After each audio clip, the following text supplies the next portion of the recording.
sure that if you actually spoke to her before you got married that your ex was in or no? In rehab? Or no? I wasn't able to speak to her in rehab because she was in rehab. She had no communication with the outside. Like your wife, though. Yeah. Did you tell your Well, wife? I about- never mentioned her to my wife. What happened with me and my wife was I met her and we got married 3 months later, man. 3 months. I'm telling you, it was like a fairy tale kind of story. It's like, See, he found love, my guy. Look at I was in love. See? I really was. I was in love, man. And everywhere we would go, like, we would just stare into each other's eyes and like. shit. This is a love story, Bryant. See, Sounds like codependency to me. Nah. Everyone- I did the same thing though. I did the same thing. Everyone would always tell us we're a cute couple everywhere we went. Everyone was like, "Oh my God, are you guys together?" They would, we had the whole thing about our little promise ring, and then I messed it up. So, for you, when you had that option with your ex, like what hopped up top to be like, oh, I wonder how that looks again, or I was wonder it- how that feels. What's the again. sex? Or was it all down below, maybe, and it didn't hop up top? Bro, it was just it right there. always up top. Oh, dang, shit, that'd be looking good. That might look good. Oh, dang, she'd be looking awesome in those jeans. Or, all that kind of stuff. Us men are like, I wonder. And then shit happens.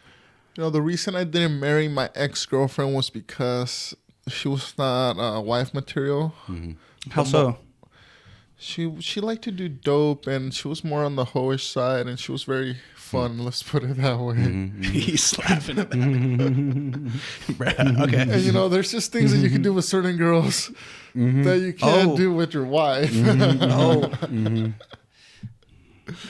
No, you just have to ask. I think if you marry the right, I think if you marry the right girl, then Shit, you can do anything. Well, Shit. this girl that I married, unfortunately, being the guy that I am and liking the things that I like, she did not seem to be down for that sexual Brian's side of face. life. He's like, which hole you going through? And it's like, Dang, oh my God, you're bad, Brian. Liar. no. I Liar. get it. I'm a freak Yeah. too. Sheesh. Yeah, that's it's tough because you can't turn a hoe into a housewife, right? It doesn't happen. Well, that's all good. You can have the hoe as the housewife, bro. That's on point. You like, hey, like, oh, you that here now? Okay. That takes a lot of discipline to wait for that girl, though. On God, I'm gonna say like the Gen Z or say on God. That takes a lot of discipline. The gent. On God. Okay, cool. Awesome. On Anyways. God, no cap, bruh. It takes a lot of discipline and it takes a lot of work on yourself to know to see, because in the beginning of dating, right? In the beginning of dating, everybody's putting on a front.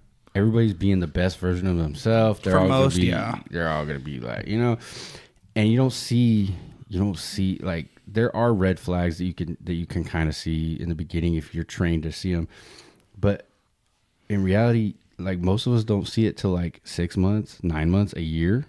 Like when the shit hits the fan, like when stuff gets tough, that's when you see what people are really made of, and it takes a lot of discipline to figure that stuff out and not commit, because like it's easy to fall in love, right?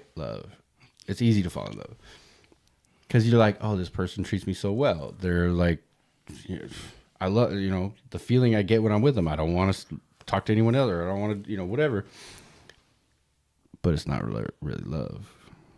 Allegedly. Because love is developed over time when we get to know somebody, right? Because in order to love somebody, you gotta know who they are and choose to love them at their worst.